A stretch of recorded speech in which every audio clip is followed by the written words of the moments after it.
একটা গল্প দিয়ে একটু শুরু করতে চাই মাননীয় স্পিকার।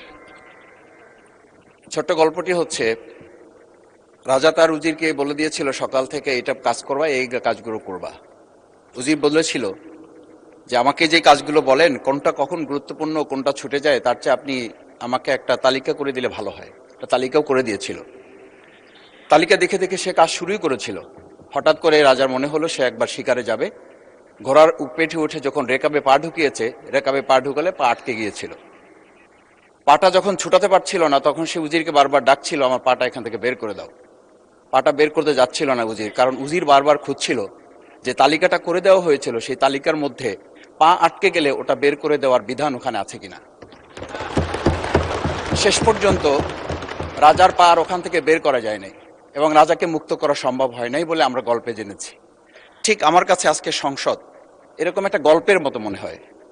আমরা জুলাই সনদে যখন আমাদের 4 বছরের সন্তানরা জীবন দিয়েছে, আমরা যখন দেখেছি বিগত 17 বছর উন্নয়নের কথা বলে আমাদের নির্বাচনকেই ভুলে দেওয়া হয়েছিল, আবার বিগত 1.5 বছর আমরা লক্ষ্য করলাম যে সে সময় আমরা কেউ কেউ নির্বাচন এবং নির্বাচন বলে বলে আমরা আমাদের মাথা থেকে বিচার এবং সংস্কারটাই ভুলে দিয়েছিলাম। আবার এখন এসে আমরা দেখলাম যে আমাদের নখের কালি শুকাতে না শুকাতেই উন্নয়নের কথা বলে আমরা আবার জুলাই সনদটাকেই ভুলে দিতে বসেছি। আমি খুবই বিব্রত হই যে আমাদের সন্তানেরা রাস্তায় দাঁড়িয়ে সেদিন কি প্ল্যাকার্ডে এটা লিখেছিল যে আমরা একটা ফ্যামিলি কার্ডের জন্য আজকে রাস্তায় দাঁড়িয়েছি। সেদিন তারা দাঁড়িয়েছিল, মাননীয় স্পিকার, সেদিন তারা দাঁড়িয়েছিল, লেখা ছিল রাস্তাগুলোতে আমাদের সন্তানেরা বুকে গুলিবিদ্ধ হয়ে পা হারিয়ে চোখ হারিয়ে দাঁড়িয়ে রাস্তা ব্যারিকেড দিয়ে লেখা ছিল রাস্তা সংস্কারের কাজ না, রাষ্ট্র সংস্কারের কাজ চলছে। আমরা যেন সংস্কারের কথাটা মাথায় নিতে পারছি না।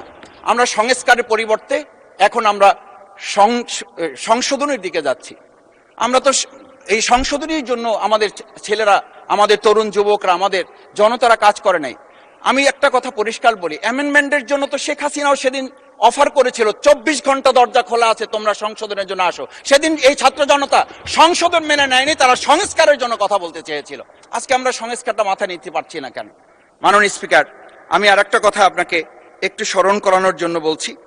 আমরা ছোট সময় আমি বাংলায় সাহিত্যে অনার্স করা, আজকে আমাকে আপনি স্নেহের সাথে মাসুদ বলে বলেছেন।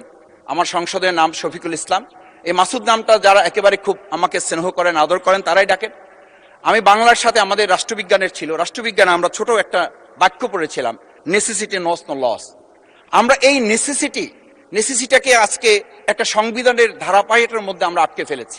আমরা লাইন খুঁজতেছি, আমরা দাড়ি কমা সেমিকোলন খুঁজতেছি।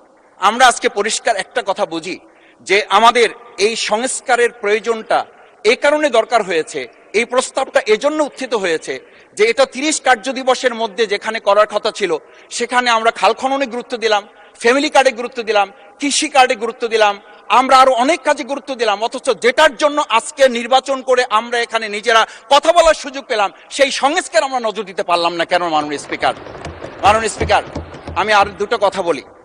আমরা আমাদের প্রিয় মাতৃভূমি বাংলাদেশ, এই বাংলাদেশের সামগ্রিক প্রয়োজনকে সামনে রেখে আমাদের একটা কথা মাঝে মধ্যেই বলতে হয় যে আমরা যখন এই রাষ্ট্র সংস্কারের কথা, আমাদের সংবিধানের ধারাগুলোর কথা বলি, আমাদের কাউকে আমরা এই কথা বলতে শুনি যে গণভোটে যে 4টা বিষয় উল্লেখ করা হয়েছে, আমাদের এই 70% লোকরা ভোট দিয়েছে, 51% সরকারি প্রতিনিধিত্ব করছেন। আমি তো একটা কথা যদি পরিষ্কার করে সরকারি বেঞ্চে যারা আছেন, ট্রেজারি বেঞ্চে যারা আছেন, তাদের বিনয়ের সাথে যদি জিজ্ঞেস করতে চাই যে আমরা 51% ফ্যামিলি কার্ডের পক্ষে ভোট দিয়েছে আর আমাদের 70% তো জুলাই সনদের ভিত্তিতে রাষ্ট্র গঠনের পক্ষে ভোট দিয়েছে। আমরা তাহলে 51%কে গুরুত্ব দিয়ে ফ্যামিলি কার্ড বিতরণ করে জনগণের সেই 17 বছরের উন্নয়নের কথা বলি কি আমরা মূল জায়গা থেকে আমাদের দেশের জনগণকে আবার আরেকটা জায়গায় নিয়ে যেতে চাচ্ছি এমন করে যে আমরা লক্ষ্য করছি, আমরা বলি সবার আগে বাংলাদেশ, আমরা বলি সবাই মিলে বাংলাদেশ। আমি তো তা লক্ষ্য করছি না। আমাদের আশঙ্কার জায়গাটা, আমাদের উদ্বেগের জায়গাটা, উৎকণ্ঠের জায়গাটা মাননীয় স্পিকার ওইখানে যে 11টা সিটি কর্পোরেশনের প্রশাসক বদল হয়েছে। আমরা কি লক্ষ্য করলাম না সবাই মিলে যদি বাংলাদেশ হয় তাহলে সরকারি দলের বাইরে একজন যোগ্য লোক, সৎ কি মানুষ ওখানে খুঁজে পাওয়া গেল না? মাননীয় স্পিকার, আরেকটা কথা বলি, 42টা জেলা প্রশাসক বদল হয়েছে। মাননীয় স্পিকার, এই পাশ থেকে প্রায় কথা বলি যে এখানে বলা হয়েছে যে মানে আমরা সবাই মিলে বাংলাদেশ, সবার বাংলাদেশ যখন বলি, সবাই মিলে দেখি টেবিল চাপড়িয়ে আমরা এই মহান জাতীয় সংসদকে খুবই সরগরম করে ফেলি। এই 42টা যে জেলা প্রশাসক নিয়োগ হয়েছে, এই জেলা পরিষদে গোটা বাংলাদেশের মধ্যে আজকে এখানে যে কমিটি হয়, সেই কমিটিতে আমরা বলি ন্যায্যতার ভিত্তিতে আপনাদের থেকে 2 জন দেন, 1 জন দেন। মাননীয় স্পিকার, খুবই বিনয়ের সাথে জিজ্ঞেস করি, আমরা কি সেই নতুন বাংলাদেশের দিকে যেতে পেরেছি, যেই বাংলাদেশে এই 42 জন জেলা পরিষদের 1 জন জেলা পরিষদকে আমরা কাউকে খুঁজে বের করতে ওখানে ন্যায্যতার ভিত্তিতে দিতে পারলাম না? মাননীয় স্পিকার, আমরা তত্ত্বাবধায়ক আমাদের অন্তর্বর্তীকালীন সময়ে যখন 1-2 জায়গায় এরকম প্রশাসক নিয়োগ হয়েছে, আমরা বললাম এটা সংবিধান লঙ্ঘন এবং এটা গণতন্ত্রের সাথে সাংঘর্ষিক।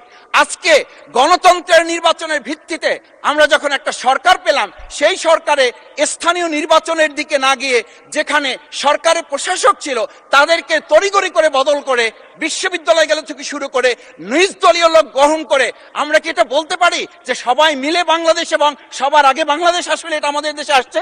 আমরা বলতে পারি না বিধায়ী আজকে জুলাই সনদ বাস্তবায়ন এবং তার ভিত্তিতে আমাদেরকে এখানে শপথ গ্রহণ করানো হয়েছে। আমাদের এই ট্রেজারি বেঞ্চ থেকে আমাদেরকে বলা হয় এটাই নাকি অবৈধ হয়েছে। অবৈধ একটা কাজ জাতীয় সংসদে আমাদের কাছে কাগজ প্লেস করেছে কে? যারা প্লেস করেছে তাহলে তাদেরকে তো আগে আইনের আওতায় নিয়ে আসা উচিত। এই অবৈধ কাজে আমাদেরকে কারা সহযোগিতা করেছেন? এই অবৈধ প্ররোচনা আমাদেরকে কে দিয়েছেন? এটা তো আমরা জোর করে কেউকে ঘরের পকেট থেকে আমরা নিয়ে আসি নাই। মাননীয় স্পিকার, আমি তো বাউফল থেকে আমার এই মানে সংস্কারের শপথের জন্য আমি তো কাগজ বাউফল থেকে নিয়ে আসি নাই, এখান থেকে দেওয়া হয়েছে। মাননীয় স্পিকার, সবশেষ বলবো, আসুন সময় থাকতে নাহলে